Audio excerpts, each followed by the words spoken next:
I step into Aurora Jewelers, and the glow of crystal chandeliers surrounds me like a wave of light. Prisms dance across the mahogany display cases, where diamonds sparkle like stars someone dared to capture, and gold bracelets promise a world of prestige that never truly tempted me. At 62, I carry the weight of a full life, former literature professor, widow who rebuilt her heart, and founder of the Grayson Scholars Foundation, which has given wings to thousands of young dreamers. My wealth, earned through wise investments and generous giving, is a quiet secret tucked beneath a sky blue cardigan, a simple gray skirt, and black shoes, polished but worn at the edges. My faded leather handbag holds more than it seems. And so do I. My mother always said, "Wealth is what you give to the world, not what you show off." Her words echo in me as I cross the glass doors, my steps firm yet gentle, as if the marble itself could feel the weight of my story. I'm here for Sophie, my 22-year-old granddaughter, the light of my days. She just debuted her first collection as a fashion designer at New York Fashion Week, landing her in the pages of Vogue and Harper's Bazaar. Sophie turned the grief of losing her grandfather into something beautiful.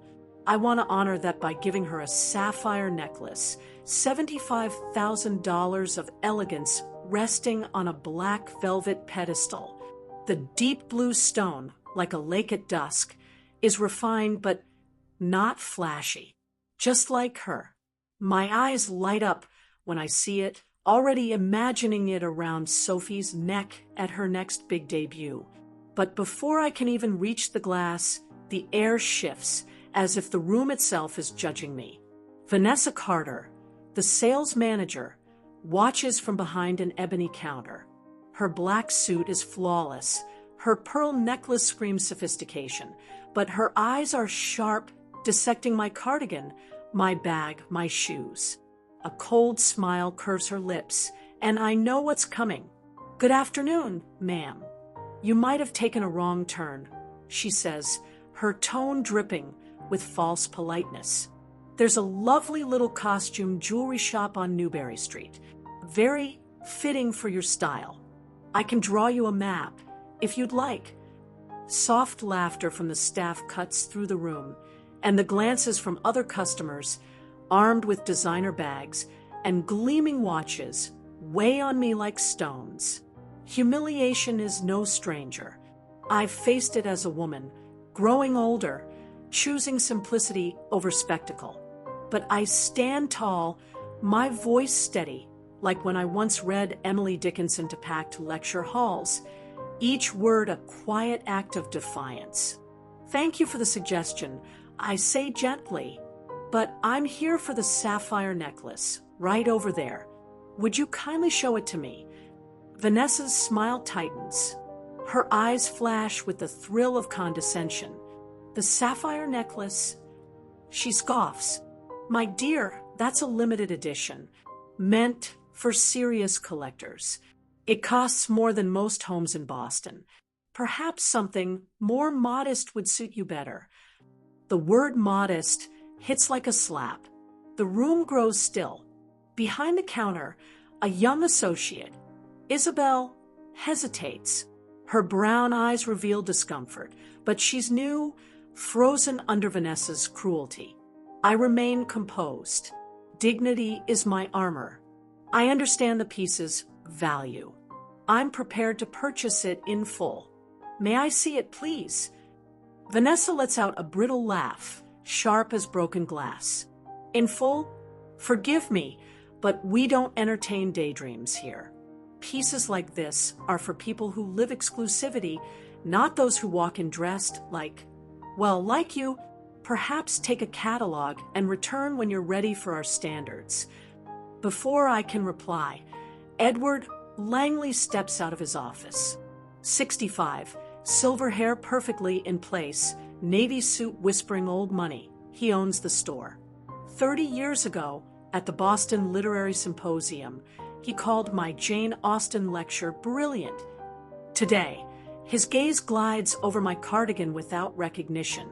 There's a flicker, maybe memory trying to surface, but he chooses the simpler path. "Ma'am," he says, his voice laced with boredom, "our clientele is carefully selected. We understand there can be confusion, but this is a luxury establishment, not a place for onlookers." Heat rises in my face, not from shame, but from an anger that burns low and steady. I've stood before rooms of doubting men, endured long nights after my husband passed, felt invisible in my own skin because of age. But this public dismissal, surrounded by strangers smirking, is a sharper blade. For a moment, my eyes meet Edward's. There's a flicker of doubt in his. But this isn't the time to remind him who I am. Not yet. "I appreciate your clarity, Mr. Langley. Truly illuminating," I reply, my tone calm but edged with steel. I turn, walking across the showroom, the marble echoing my steps. All eyes follow, prickling against my skin. Then I hear Vanessa whisper, "Some people just don't know their place." Outside, under Boston's golden sun, Eleanor Grayson paused, her chest still burning with indignation. With a motion that seemed casual but was as precise as a chess move, she let a yellowed business card slip from her bag. It fluttered to the ground, the logo of the Grayson Scholars Foundation catching the light. In faded ink, Boston Literary Symposium, 1995. Inside, Edward Langley, watching through the glass, narrowed his eyes at the card, something unsettled stirring within him. Eleanor pulled out her phone, dialed a number, and spoke softly, her voice steady. "It's time." A knowing smile touched her lips, not of revenge, but of purpose. As she walked away, a breeze lifted a strand of her silver hair. Inside, Isabel watched through the window and felt a chill, as if Boston itself had whispered the beginning of something unstoppable. If this story resonates with you, subscribe and tell me, where in the world are you watching from? I sit in the velvet armchair in my living room, the afternoon sun filtering through the linen curtains, casting soft shadows across the Persian rug I inherited from my mother. My home in Beacon Hill is a sanctuary, lined with shelves of Austen, Dickinson, and Woolf. Each book a quiet reminder of the battles I've fought to be heard. But today, the serenity of this space doesn't quiet the fire still burning in my chest after what happened at Aurora Jewelers. The sting of Vanessa Carter's words, the disdain in Edward Langley's eyes, the weight of judgmental stares. All of it churns in my mind like a storm refusing to pass. I could have told them who I am. I could have mentioned the balance in my account or the lives changed through the Grayson Scholars Foundation. But I didn't. Instead, I dropped my business card, the one with Boston Literary Symposium, 1995, printed clearly on it, because I know Edward will see it. And I know it will make him wonder. The call I made to Abigail as I walked out was the first step. Now she's here. And together, we're going to turn this insult into something greater. Abigail walks in, her brown hair pulled back into a ponytail, navy blazer sharp and neat, but her eyes heavy with concern. At 40, she's a brilliant attorney, the president of our foundation, and my partner in turning dreams into reality. I sit up straighter, feeling the weight of the faded handbag beside me, the same one I carried into that jewelry store. My voice is calm but steady, like it always was when I challenged colleagues who doubted my ideas. They treated me like I didn't belong, Abigail. Vanessa, the manager, implied I belonged in a trinket shop. And Edward Langley, the owner, said I wasn't the right fit for their clientele. Every word cutting like a blade. Edward Langley? The same one from the 1995 symposium, the one who was blown away by your talk on Austen. Abigail asks, surprise and outrage in her voice. her brows rising. The very same. He didn't recognize me, of course. 30 years and an old cardigan can erase a lot of memories. But he'll remember. I dropped my card right there on the floor with the foundation's logo and the symposium mentioned. He'll see it, and he'll start putting it together. A slight smile curving my lips. Abigail leans forward, her eyes lit with the same fire I often see in Sophie, my granddaughter. She knows I don't back down from a challenge, but she also knows I choose my battles carefully. And that call you made, when you said, "It's time?" "Mom, what exactly are you planning?"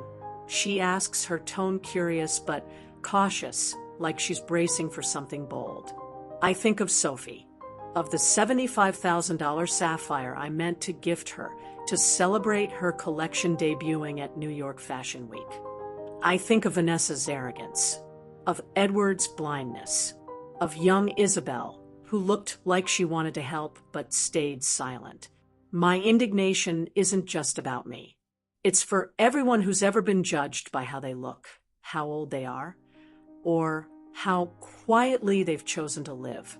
I want to leave behind a legacy that echoes louder than jewelry or wealth.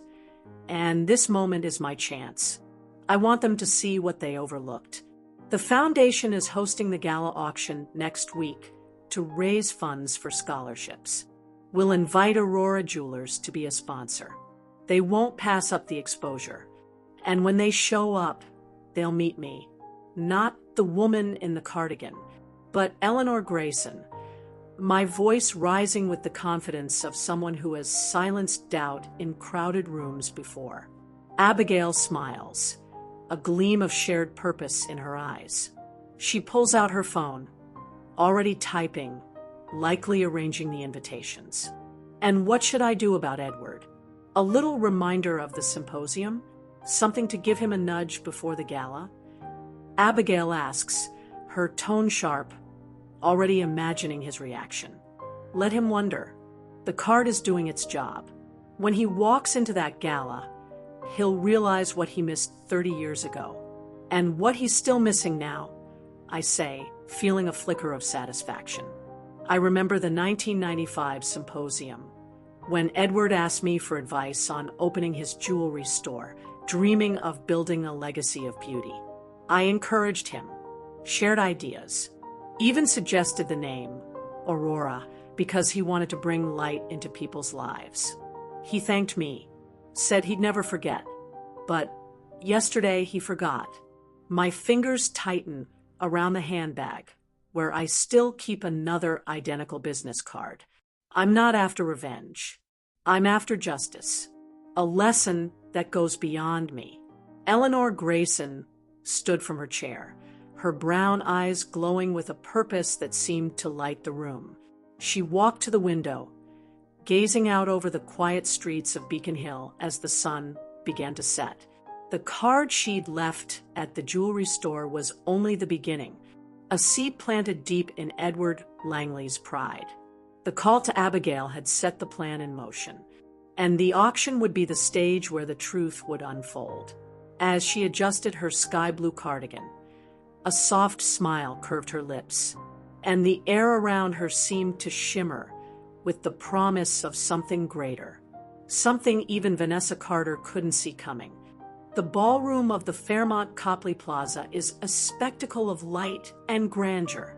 Golden chandeliers cast shimmering reflections on the marble walls like stars scattered across a night lake. Tables dressed in white linen display arrangements of purple orchids, their petals catching the soft glow of candlelight. In the corner, a lone violinist plays a delicate melody, each note drifting through the murmur of laughter and the clinking of champagne glasses. The guests, magnates in tailored tuxedos, philanthropists draped in diamonds, artists with faraway eyes, move like figures in a living painting, each one bearing the weight of their influence. And I stand at the center of it all. At 62, I am no longer the cardigan-clad woman who was dismissed at Aurora Jewelers. I am Eleanor Grayson, founder of the Grayson Scholars Foundation. My dark green silk gown embraces me with the elegance of a woman who has learned to carry time with grace. My silver hair falls in soft waves, framing a face lined with wisdom. A pearl bracelet, a gift from my grandmother, gleams on my wrist, each pearl a testament to resilience. An emerald brooch sparkles on my chest. I feel the eyes in the room, but my own, sharp and steady, are fixed on the entrance where Vanessa Carter and Edward Langley are about to walk through the doors. They've come as sponsors for our auction, lured by the dazzle of Boston's elite.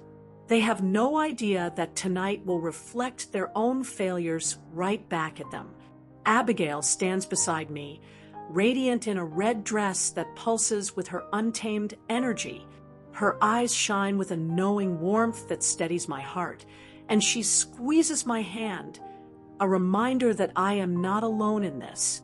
The room hums with the energy of its guests, but my chest tightens with the memory of the jewelry store, Vanessa's cruel words, suggesting I try a cheap costume shop, Edward's cold tone declaring me unfit for their clientele. Isabel's gaze caught between empathy and silence. That humiliation stirred old wounds, doors slammed for being a woman, eyes that erase me for aging, judgments for choosing to live simply. But I turn those wounds into strength, as I always have. I step onto the stage, the echo of my heels on the oak floor blending with the notes of the violin. I take the microphone, my hands trembling, not with doubt, but with the kind of vulnerability that reminds me I'm still human. For a moment, I hesitate, the weight of 1,000 eyes pressing in. But then, I see the photo exhibit at the back, smiling faces of our scholarship recipients, young people who turned opportunity into a future. And they are my courage. Good evening, friends. As founder of the Grayson Scholars Foundation, I thank you for being here tonight, supporting an auction that will change lives. Tonight, we celebrate the worth of those the world overlooks, but who are never overlooked by the heart. My voice clear and carried by an emotion that silences the room. Applause washes over me like a warm tide. But my eyes find Vanessa and Edward. They enter in a rush, barely able to speak. Vanessa, dressed in shimmering black, exudes arrogance, her smile that of someone who believes she owns the room. Edward, in a deep navy tuxedo, looks uneasy, his eyes darting toward the stage. He recognizes me. I see it in the way his jaw tightens, a flicker of dread flashing across his face. He knows. Vanessa, oblivious, tosses her hair and smiles, still convinced she's queen of the night. Abigail senses my pause and leans in, whispering, "You're in charge, Mom," she says with a mischievous glint in her eye. I'd like to acknowledge one of our sponsors, Aurora Jewelers, whose generosity lights up this evening. Vanessa Carter and Edward Langley, would you please join me on stage? My voice calm, sweet even, but anchored in steel. The room applauds, and Vanessa strides up with confidence, her wide smile claiming the spotlight as her own. Edward follows, slower, his eyes glued to me, sweat beading on his brow. They arrived too quickly to exchange words. Vanessa still doesn't know. Edward feels the ground beneath him shift. I hand the mic to Vanessa, locking eyes with her. She frowns slightly, but her pride keeps her going. It's an honor to be here, Vanessa says sweetly, her voice polished to charm, but oozing with a presumption that turns my stomach. Aurora Jewelers proudly supports causes that reflect our commitment to excellence. Edward takes the mic, his hands shaking. He tries to regain control. Yes, it's a chance to give back to the community, he says awkwardly, his voice cracking, his eyes begging for an escape. I smile, but it's a smile shaped by swallowed pain. The room is silent, thick with tension. My heart pounds. I remember Vanessa's laugh. Edward's disdain. The quiet shame. Now it's my turn. Excellence, Vanessa, is a word that comes with responsibility. A week ago, I walked into Aurora Jewelers to purchase a $75,000 sapphire necklace for my granddaughter, Sophie. I was treated like an intruder, someone who didn't belong. I was told I might prefer a shop with cheaper trinkets. My voice steady but raw. Every word slicing through the hush like a blade. Gasps ripple through the room. Faces turn to Vanessa and Edward. Vanessa goes pale, eyes wide, the mic trembling in her hands. She tries to smile, but her confidence crumbles like sandcastles in a tide. Edward bows his head, cheeks flushed, shoulders hunched under the weight of shame. The room that once applauded them now stares with silent judgment. Vanessa clutches her dress, her fingers fidgeting, her eyes searching for allies, but all faces have turned. Edward mutters something inaudible, one hand covering his face. His silence speaks louder than words. Humiliation swallows them whole. Vanessa's practiced smile shrinks. Edward becomes a shadow of the man who once owned this room. They cannot flee. Their sponsorship binds them to the stage, exposed like shattered statues beneath the chandeliers. A misunderstanding, or a chance to learn what truly matters?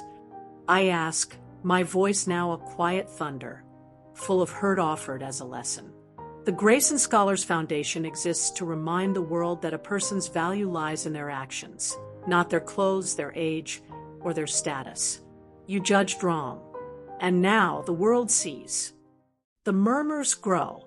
Hot tears sting my eyes, not from weakness, but from a truth bigger than me. It's for Sophie, for Isabel, for everyone ever diminished by condescending glances. Abigail climbs the stage, handing me a plaque of appreciation for Aurora Jewelers, her eyes glowing with pride. I take it and face the crowd, the pearl bracelet on my wrist catching the light, a shimmer of my grandmother's strength.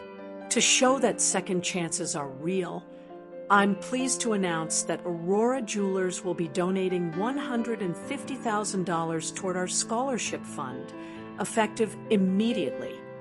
My voice was rising, filled with a triumphant grace that makes the room erupt in thunderous applause.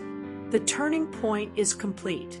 Vanessa stands frozen, her mouth slightly open, her expression a portrait of humiliation. The room she thought was hers now sees her as an outsider, her words of excellence echoing hollow. Edward covers his face again, silent, shrunken. The applause roars, but not for them. Each cheer is a mirror of their exposed failure.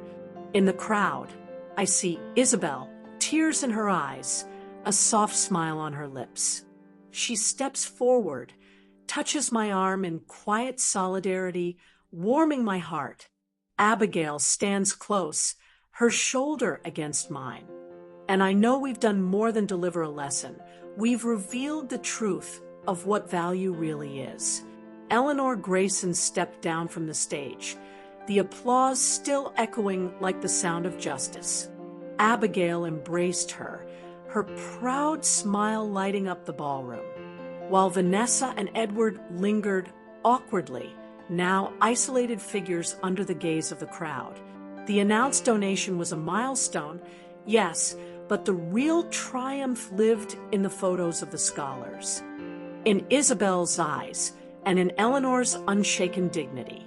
She adjusted her emerald brooch, swept her gaze across the room, and let out a quiet sigh, as if the weight of a long battle had finally, for a moment, lifted.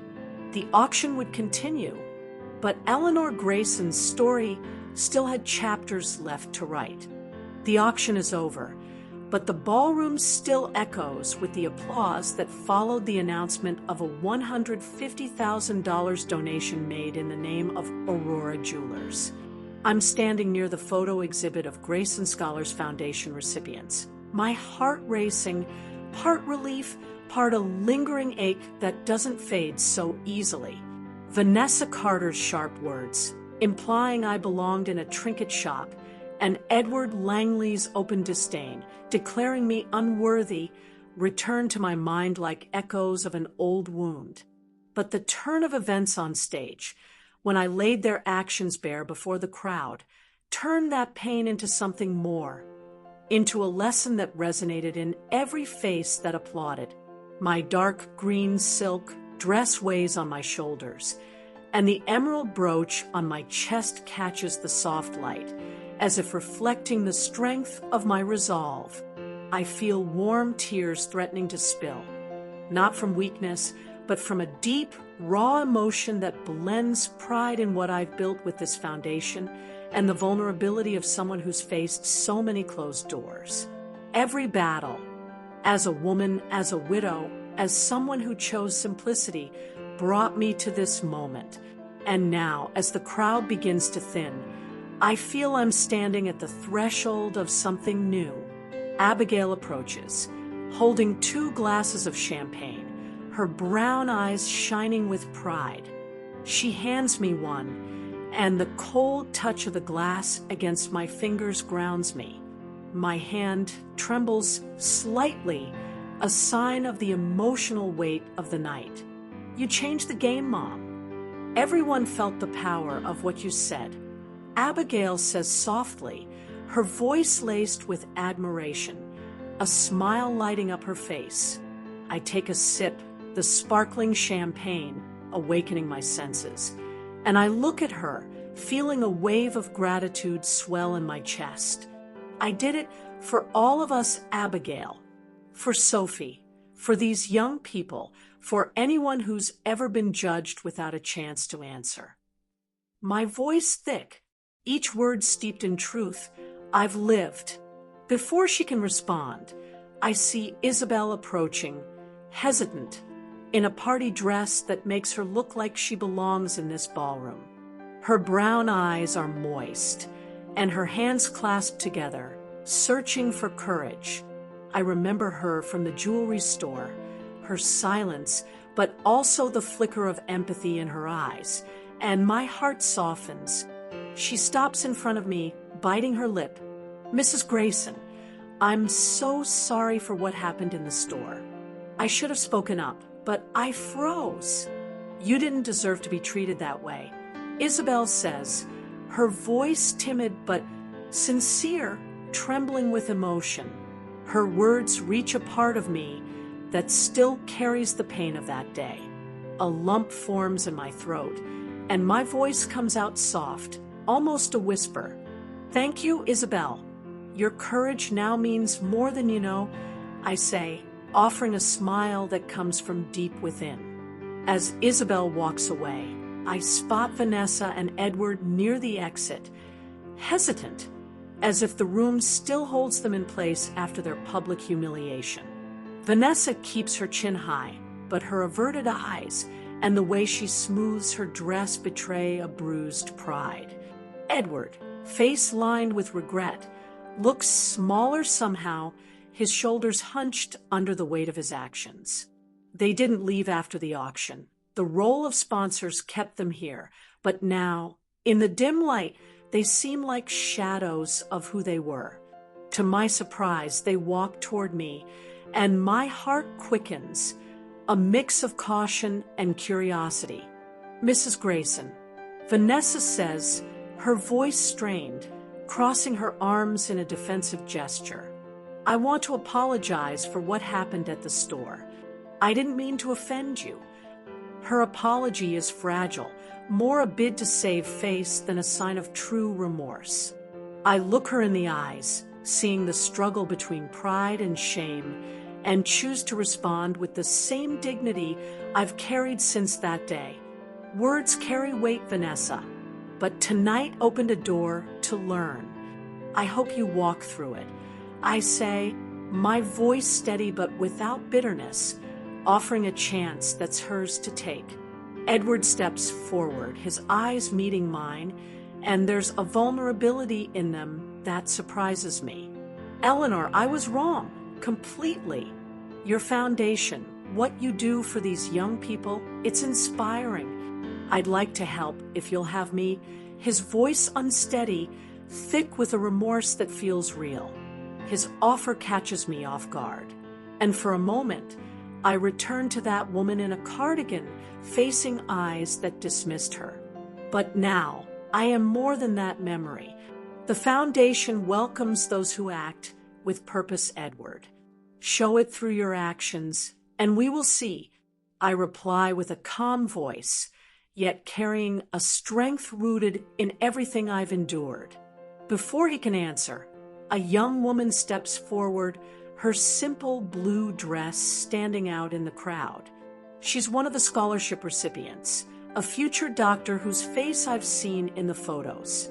Her eyes shine with gratitude as she grips my hand with surprising strength. Mrs. Grayson, your foundation paid for my college. Without it, I wouldn't be here, dreaming of saving lives, she says, her voice vibrant, filled with a hope that makes my heart race. Her words are a beam of light, and I feel tears spill down my cheeks, not from pain, but from a purpose that stretches far beyond me.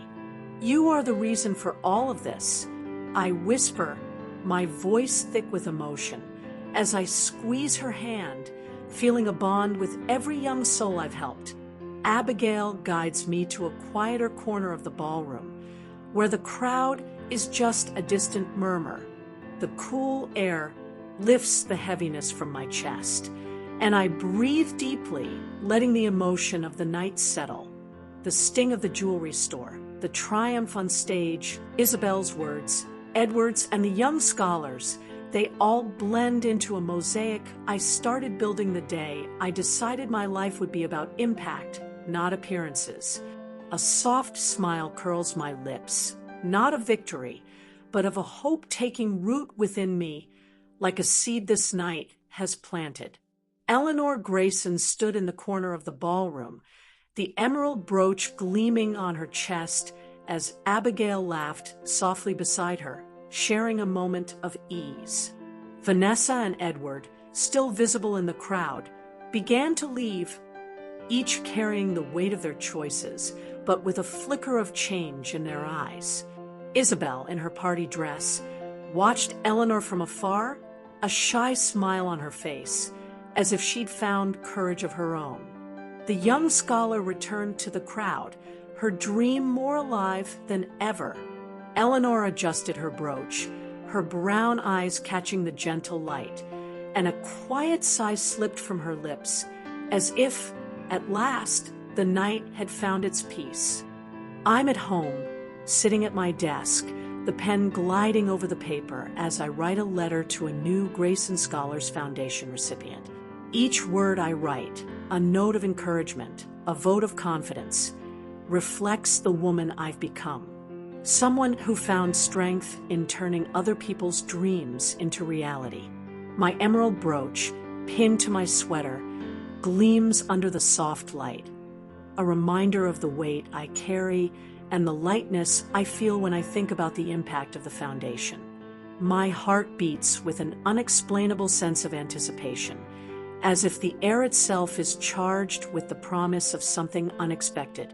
For years, I measured my life in small victories, quiet moments of resistance in a world that didn't always see me. But now, I feel those victories have woven themselves into something far greater, a purpose that changed me as much as it changed those I've helped.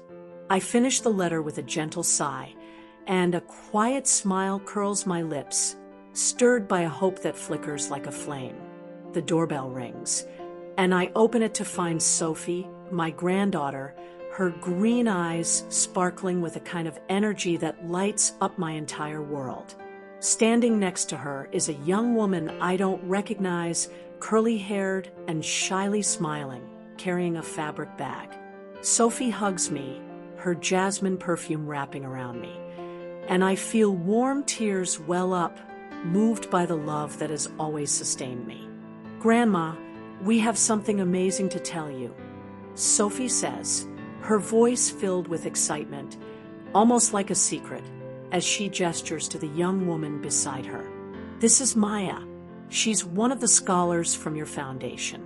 She's a fashion designer, and we work together at Fashion Week. Maya steps forward, her brown eyes glowing with gratitude. Mrs. Grayson, your foundation scholarship got me into design school. Your story, it inspired all of this, she says, her voice soft but steady, filled with a sincerity that echoes deep inside me. Before I can take it all in, Sophie opens Maya's bag and pulls out a necklace, not the $75,000 sapphire piece I once tried to buy, but something new, sky blue stones woven into silver, like stars scattered across a winter night. My heart races, and my hands tremble as I touch it, the cold metal clashing with the warmth rising in my chest. We designed it together, inspired by you, Sophie says with a mischievous grin, her eyes shining with pride. It's for a charity fashion show in New York to raise money for the foundation. And we want you to be the guest of honor, Grandma. Your story will open the event. The proposal catches me off guard, and I feel a lump form in my throat. Me? The woman who's always preferred the sidelines, who faced the world with quiet simplicity.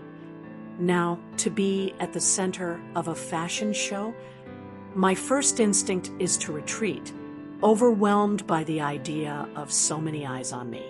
But then I think of Maya, of every young person the foundation has touched, of the dreams we've helped make real. My voice comes out unsure, almost a whisper. I've never liked the spotlight, Sophie, but if it's for them, for the foundation, I'll do it. My words grow steadier as I speak, and a small, hopeful smile finds my lips. Sophie squeals with joy, and Maya laughs, her eyes glistening. Before I can say another word, the doorbell rings again. Abigail walks in, followed by Isabel, who smiles warmly at me. Now, working with the foundation, Isabel holds an envelope in her hands. Her presence surprises me, but it also warms my heart, reminding me of her kind words at the auction. Mrs. Grayson, this arrived at the foundation. It's from Mr. Langley, Isabel says, her voice calm, tinged with curiosity, as she hands me the envelope. I open it, my breath catching. It's a letter from Edward. He apologizes again, but goes further. He announces that Aurora Jewelers will be donating pieces to our next charity auction, a real, tangible commitment to supporting our mission. A wave of relief washes over me. Not for him, but for the proof that a lesson had taken root. He's trying Isabel, and that's a beginning, I say, my voice soft, yet full of a hope I didn't expect to feel. Abigail wraps me in a hug, her eyes glowing with pride. Sophie grabs my hand and pulls me to the couch where Maya begins laying out her sketches for the show. My heart overflows, not only because of the family around me, but because of the certainty that my story, one of resilience, purpose, and impact, is sparking something far bigger than myself. The tears I once shed, the battles I've quietly won, the words from Maya and Isabel, they all weave into a legacy I never imagined. As I laugh with Sophie, I feel a lightness I haven't known in years, as if by stepping into the spotlight, I've finally embraced the woman I was always meant to be. Eleanor Grayson remained on the couch, surrounded by Abigail, Sophie, Maya, and Isabel. The emerald brooch shimmered on her chest as the sketches for the fashion show spilled across the table. Edward's letter lay beside her, a symbol of change, hard-won and well-earned. Sophie laughed, tracing the necklace with her fingers, while Maya explained her vision, and Isabel watched with a peaceful smile, now part of the foundation's mission. Abigail gently squeezed Eleanor's hand, a quiet gesture of solidarity. Eleanor adjusted the brooch, her brown eyes bright with both peace and anticipation. A soft breath escaped her lips, as if the journey had found a new road. The story of Eleanor Grayson, written in courage and legacy, would echo through that runway and far beyond. A story Boston would never forget. Thank you for spending this moment with me. If Eleanor's story moved you, I invite you to share your own. Let's remind each other that living with integrity is never out of style. Giving second chances can bring healing in ways we never imagined. And doing good, no matter how small, will always be worth it. Subscribe for more stories that inspire strength, grace, and purpose. Now tell me, what keeps you choosing kindness, even when it's hard?